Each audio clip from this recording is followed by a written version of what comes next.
तुमच्याकडे एवढीच फळ आहे तुम्ही आता कसा प्रॉब्लेम? अहो मी केळी खात नाही म्हणलं डाळिंब वगैरे असेल. खात नाही तुम्ही?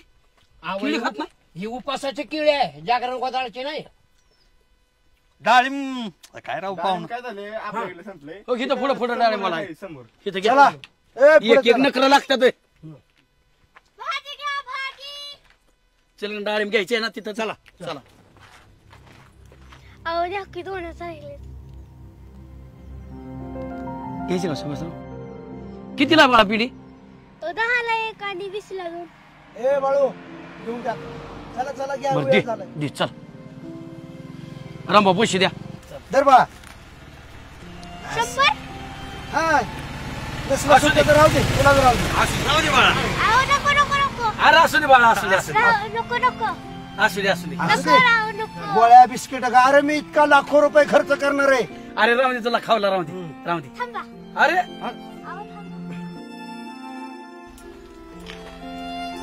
अरे ठेवायचं बाळा तुला खावला. अहो आमच्या आजोबा म्हणतात कोणाचं फुकट घ्यायचं नाही. बापरे. पुढे ह्याला म्हणा भारतीय संस्कृती. पूर्वी चांगला प्रपंच कर. तुला ठेवलं असतं बाळा तर ऐकतच नाही तू. बरं चला चला जाऊ का? हा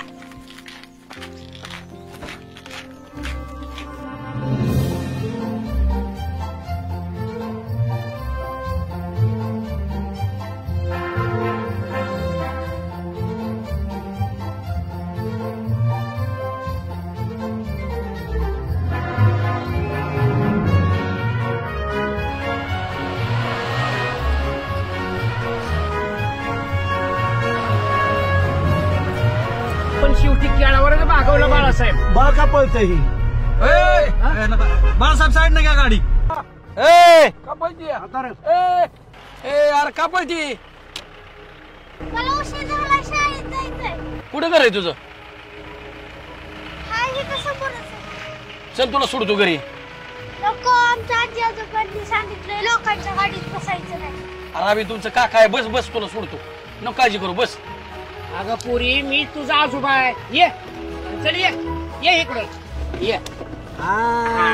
ये दार लावून. घरी सोडतो तुला बाळा. हा बसा बसा बसा. कुठे घर आहे दाखव. चला. आला का 3 किलोमीटर आपण आलो तरी तू म्हणते की हे तर जवळ आहे जवळ आहे. आता तुझं घर आहे नक्की कुठं? एक तर अगोदर गाडीत बसायला नको म्हणत होती आणि आता बसली तर घर पण येई नाही. आता जवळ आले आला तास झालं म्हणते जवळ रोज आले. इतक्या लांब येते होय भाजी विकायला तू? रोज? किती वेळा असते शाळात? कितवीला आहे बाळा तू? चौथीला. रोज इतक्या लांब पळत येते. आलं का घर बाळा? आलं आलं.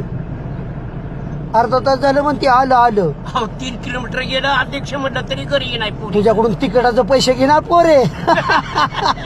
तेव्हा आम्ही म्हणतो घर आलं का जवळ नदीच्या पड्यात. आलं का जवळ नदीच्या पड्यात. आलं का आता तरी? कुठे घर बाळा? आलं बाबा एकदा. होय चला जाऊ का? नको या की आता. अगं कशाला आता आम्हाला जायचे पुढं? चला चला. कोण?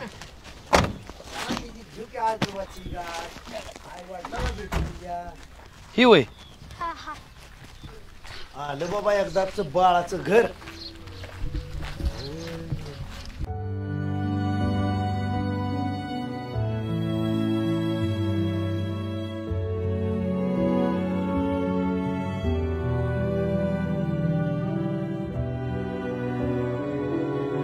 हो या की घरात.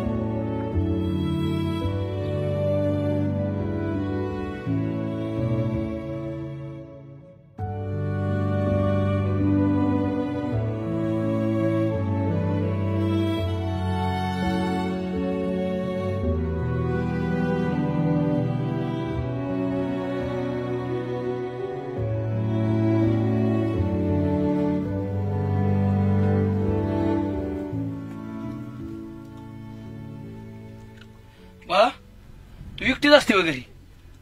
आजी आजोबा असते पण. मम्मी पप्पा कुठे तुझं?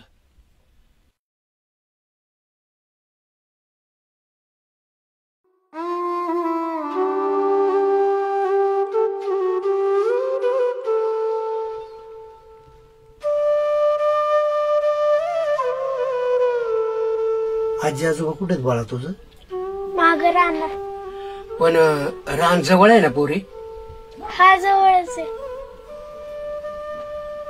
बाळासाहेब आलोच तर भेटून जायचं का तिच्या आजी आजोबांना? नाही भेटलं पाहिजे बर का. चल दाखव, एक ग्लास ठेव.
बाबा आम्ही कांबळेश्वर गावचं बारामती तालुक्यातल्या बाहेर कामानिमित्त निघालो होतो. ही लिकरू दिसलं गोंडशी एकदम, भाजी घ्या म्हणून आग्रह करत होतं आणि परत भाजी घेतली होती, पळत सुटलं शाळेत जायचंय म्हणून.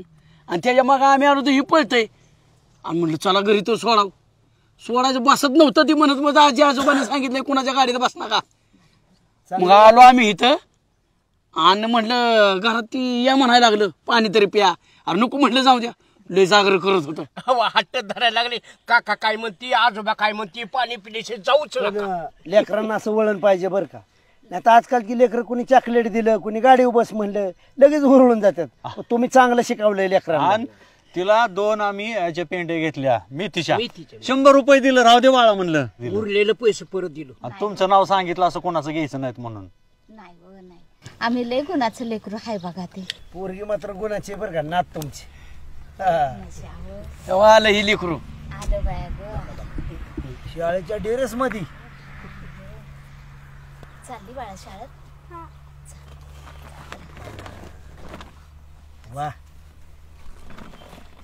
काय संस्कार इथे. वा. अरे अरे नको बाळा, नको नको. Good girl. राहू दे. असू द्या, जा जा. आता तुला पैसे दिले असतं पण पैसेच घ्याय नाही तू आमच्याकडून. खावला जा, चांगलं शिका. ये टाटा. अरे वा. बाबा तुमचं वय किती? आता काय आमची जन्मतारखा लिहून ठेवले तर बा, असा अंदाज 70च्या पुढे.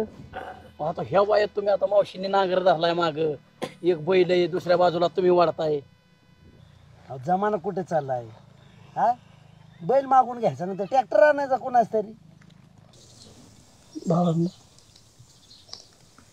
त्या कोरोनाच्या काळात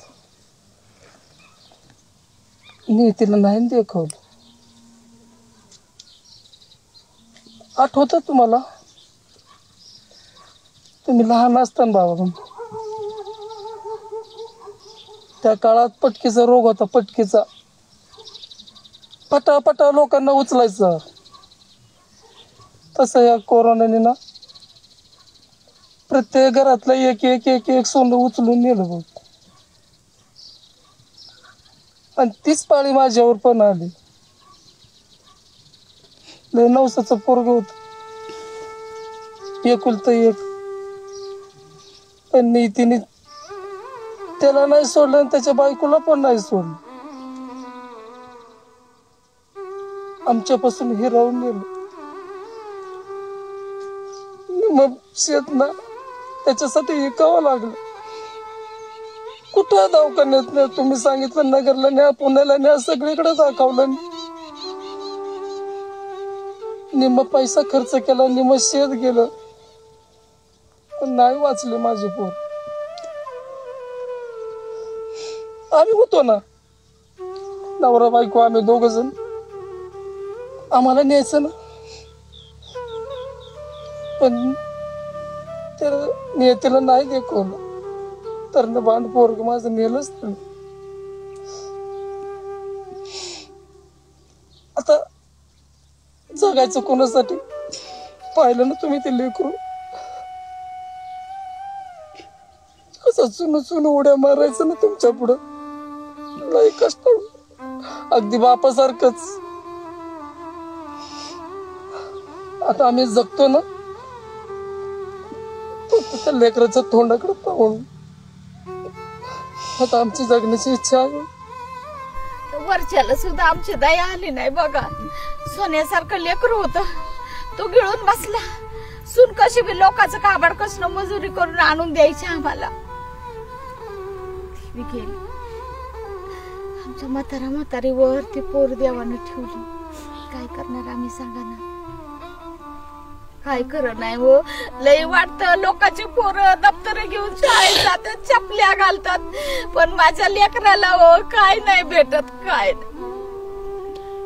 लय वाईट परिस्थिती बघा या शेतकऱ्याची. मुडदा तो सरकार, त्याला सुद्धा आमची किव येईना. सरकारी माणसं आली, पिकाचा पंचनामा केला. आम्हाला म्हातारीला म्हणली भेटन काय, कशाचं काय म्हणून चौकशीला म्हाताऱ्याला लावलं तिथं. तर म्हणतात अजून वरूनच पैसा आला नाही ते विम्याचा. कसला इमान, कसलं काय, कसला पंचनामा. काय खरं नाही व काय खरं नाही हे शेतकऱ्याचं. मेला शेतकरी कष्ट करू करू बघा, काय खरं नाही राहिलं. पोरांनो, आता मला का लय हौस आले का स्वतःला नांगराला झोपायचं. सोन्यासारखं लेकरू गेले तुम्हाला तर कळलंच. कोरोनाच्या पाठोपाठ गुरांना पण नाही सोडलं. ते लंपी आला, त्या लंपीने एक बैल पण घेऊन गेला. करणार काय? पैसा आहे तर सगळं आहे. ट्रॅक्टरवाला बिगर पैशाचा येत नाही. तो म्हणतो अगोदर पैसे द्या आणि मग येणार.